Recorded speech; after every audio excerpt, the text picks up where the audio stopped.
Am I the a-hole for not letting my father into my flat so he slept in his car? I haven't had contact with him since my early childhood. After the separation of my parents, he had a right to see me every second weekend, but he often forgot me or brought me back early because he had other plans, other women, alcohol. After a while, a court ruled in my mother's favor because she couldn't see me being sad and feeling rejected 2 times a month, and we didn't have any contact since then. His drinking problem was also a reason for the court. I moved really far away from home to study. Last week, my father knocked on my door. I have contact with some of his sisters, my aunts, and wrote them cards so he got my address from them. When I opened, I felt so shocked, sad, and angry. He wanted to talk to me, and he pushed himself into my flat. I told him that I don't want him here, and that I don't want to talk to him right now.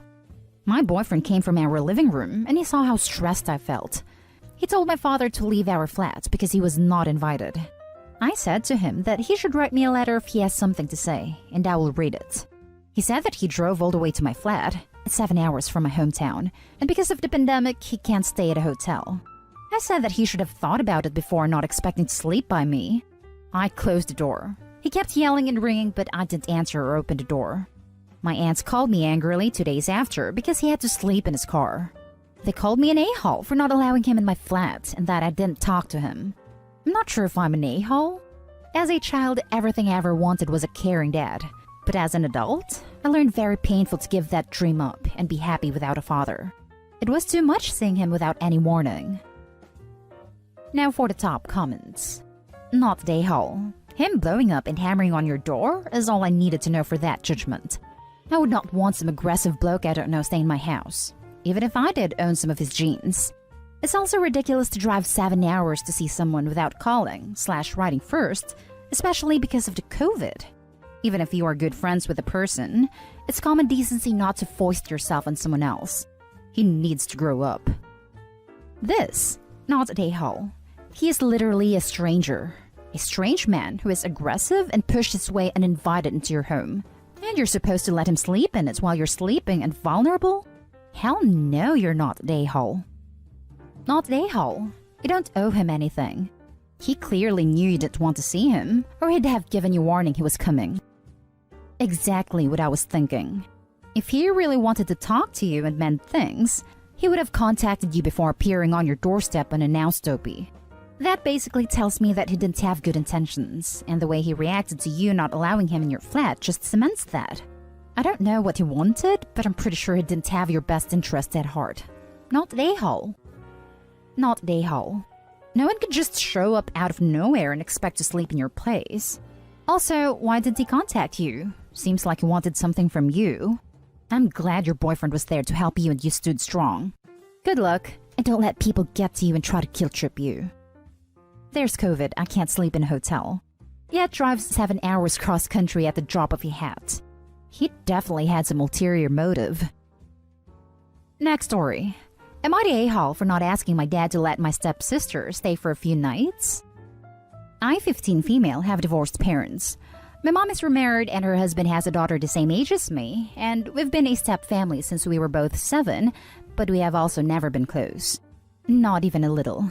The only time she ever wants me is when she wants some of my stuff, and I don't really want her for anything. So even though we both live in the same house sometimes, she lives with her dad and mom while I split time between my parents. We're not really in each other's lives, unless she wants something. Anyway, my mom and her husband were traveling out of state last month for a few days to see his best friend who was terminally ill.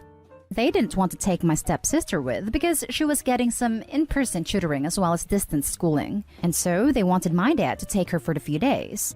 My mom asked me to ask him, and I told her no. This pissed her off, and when she asked him, he told her no as well. She asked me again and again, so I told her I wouldn't ask and why I wouldn't ask. My mom lectured me about the importance of family and stuff, and then she ended up getting a friend of hers to take her in for the few days. But she and her husband were super pissed because then they of course had to pay. Which I think sucks, that they expect my dad to take in some strange teenager for nothing and open his house to a random tutor during COVID. But you know, it's still an issue, and my mom told me whatever issues we have, we're family. I told her she, stepsister, and I do not like each other, nor care about each other. That does not make a family. and that trying to force the issue or pretend things are different are not going to change anything. My mom said one day I might meet her, and I told my mom I have so many people I would turn to, and that even if I didn't have them, I do not see myself ever looking to stepsister for anything. She then goes off that it's a horrible thing to say, and I was a selfish brat for not asking my dad to take her when things are already so uncertain with COVID and her dad's friend dying. Am I the a-hole? Not the a-hole, and kudos on being able to express that so clearly to your mom. And why can't a 15-year-old stay home alone for a few days? Not the a-hole at all. Your stepfather and stepsister were your mother's choice, not yours, and most definitely not your father's. You and your stepsister are not close and never have been. Your mother expecting you to play a happy family because it makes her life easier is ridiculous. It was wildly inappropriate and entitled for her to involve your father, who has no responsibility for your stepsister. From where does she get the balls you insist that you ask your father for this ridiculous favor and try to make it seem like you're in the wrong? Did she really think that her ex would open his home to her stepchild and do so without payment? Your mother is dead wrong here. Apparently, she has this idea that because her stepdaughter and I are sisters, that my dad should do his best to be open and involved in her life too. Which is so damn weird to me. But hey ho, maybe my dad should be paying support for her or something in my mom's mind. There was a similar issue on my 10th birthday because my dad had me that weekend that day, and he was taking me and my two best friends out, and my mom wanted him to take her too, and pay for her. That is ridiculous. Your father has nothing to do with her new family, and she needs to stop trying to make her ex responsible for her stepdaughter.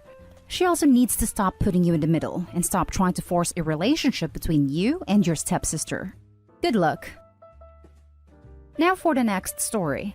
Am I the a-hole for telling my adult cousin that his biological father was a sperm donor when his parents would not? My cousin, Pete, is 10 years younger than me and is my stepdad's brother's son. He moved to college in the same city in which I was living.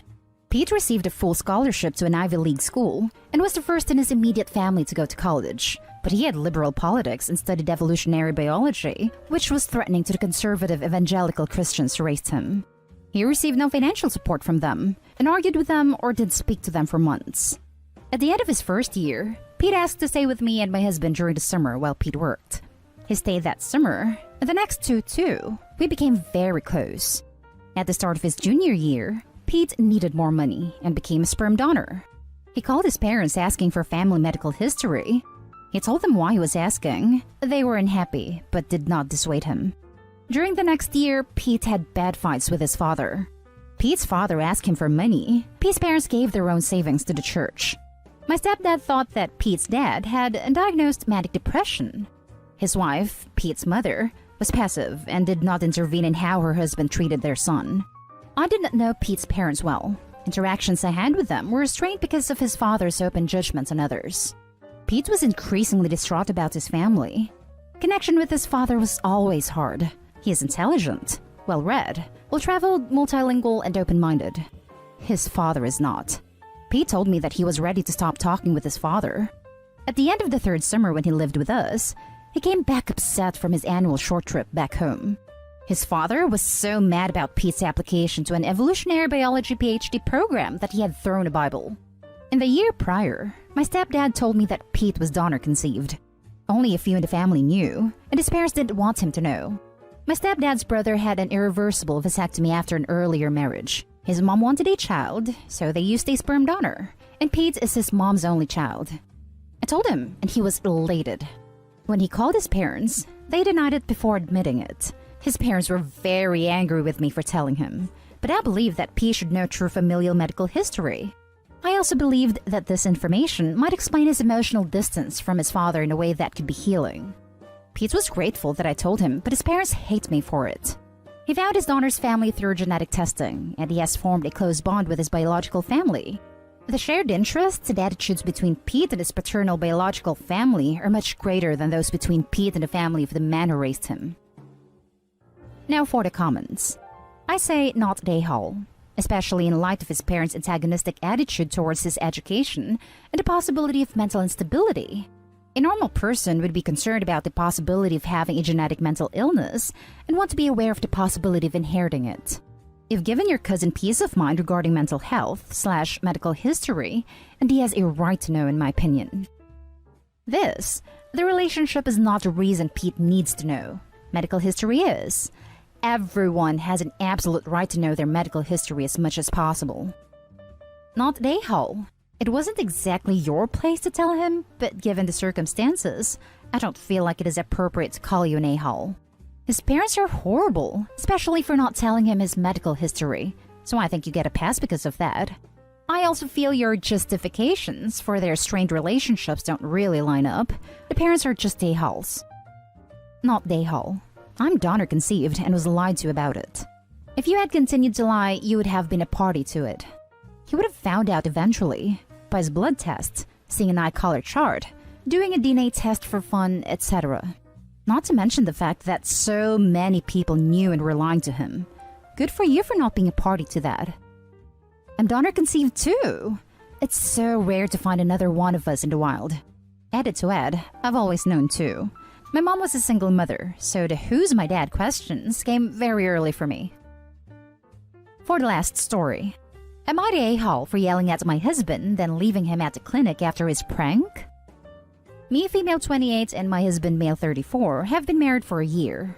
Before I met him, I got a dog named Ollie, a German Shepherd, that was originally my sister's, but she passed away, and I immediately took him to live with me. My husband adores Ollie, and he sometimes jokes that he's married to me only because of Ollie. He likes making jokes and doing pranks, but some of them are downright nasty. He'd always get me worried by lying saying Ollie ran off when he was hiding him in a place I didn't know about. He knows how much worried and stressed out those pranks make me, but he says my reaction is priceless and worth the yelling/lashing afterwards. Ollie needed to be taken to the veterinary clinic for a checkup. My husband said he'd handled it. During the second visit to get the results, I received a call from my husband, and his voice sounded like he wasn't okay. I asked what was wrong. I got really worried after he said it was about Ollie. I was starting to shake. I kept asking what was going on, and he told me that Ollie's been diagnosed with cancer. He said he wanted me to come over to the clinic as soon as possible because Ollie was with the vet. I couldn't stand. I started asking, is that why Ollie lost weight lately and such? I rushed to the clinic and found my husband standing near the entrance with Ollie. First thing I noticed was him laughing hysterically, telling me that I really bought into his lie. I was confused, so he said it was just a prank. Ollie's perfectly healthy and handed me the results to check. After I checked, I lost it. I lashed out at him. Not gonna lie, I called him awful names, and his face suddenly turned red like he didn't expect me to react that way. He argued that I made it a big deal, obviously, and was being mean to him over a prank that didn't even last an hour. I kept lashing out, and didn't give him a chance to keep talking. Then I took Ollie and the keys and left. I arrived to the clinic in a taxi. I left him at the clinic while me and Ollie went home by car. 3 hours later, he came back and was upset. He usually laughs even in serious situations, but this time it didn't. He argued that I shouldn't have left him like that, and that I overreacted. Said I was trying to make good memories to look back on and laugh at, but I was unnecessarily overreacting. He stopped talking after that. Just wanted to mention that this started months after his father's passing. His family said he never mentions his dad, nor keep anything of his, although they were very close. I never met his father, but they told me he wasn't suffering from anything, and his death was sudden, and my husband had a hard time processing it. This could be the reason for his behavior. Not a-hole. This isn't a prank. This is abuse. He wanted you to feel like your beloved dog was dying. For his amusement. He laughed at your pain. Even him hiding the dog and saying he'd run away is unbelievably cruel. His words aside, I think he's jealous of Ollie. Forget leaving him at the clinic. You should consider leaving his lying, cruel butt entirely. Yes, you're right. I don't know why he keeps joking about serious stuff like that. He once lied to his friend group about their friend dying overseas. Half of the group isn't talking to him anymore because he lied about their close friend's death. It scared them, and it was highly inappropriate, but he kept trying to justify that it was a prank. I don't know why he thinks any of this is okay. I've already warned him and told him to not get all involved in his pranks, but it took me to lose my temper to get him to realize that what he's doing was unacceptable. Wow, that's so incredibly out of line, unimaginably cruel, and legitimately disgusting. He said someone died. Why does it do it? Some people have personal issues that manifest as self-destructive tendencies. That's the most generous read on this situation. The other is that he's a sociopath, utterly lacking in empathy and enjoys causing distress. Either way, the why doesn't matter. He doesn't care about his why. He's having fun and enjoying himself, causing deep heartbreak and trauma to people. What will it take for you to have enough? Will it take him calling your parents and telling them you died as a prank for the memories? Or maybe he will just tell them that you have cancer. He has a pattern of destructive behavior. It doesn't even sound like he recognizes that much, let alone be willing to change. I'm seriously concerned for you and Ollie. He literally sounds like a monster. The dog you adore ran away. Kidding. No, I actually took it to the vet, and the vet says it has cancer. Not really. Christ, what a nahal. Say this. Sweetie, I apologize for overreacting. I love you. Kidding. Get the hell out. Not nahal. Opie should have told him leaving him at the vet was a prank and he was overreacting. Jesus freaking Christ. I hate people like Opie's husband. Is he 12? Wait, that's offensive to 12 years old. Opie, I'm not issuing any judgments because I'm concerned. Your husband sounds like he's escalating. I would get the dog out of the house if possible. Good memories? That makes my skin crawl. Remember the time you thought your beloved pet was dying? Haha, good times. And that's the end of this video, folks. As always, leave a comment and hit like and subscribe. And if you want more of this content, turn your notification on to get updated on the latest videos. And I'll catch you in the next one. Stay safe.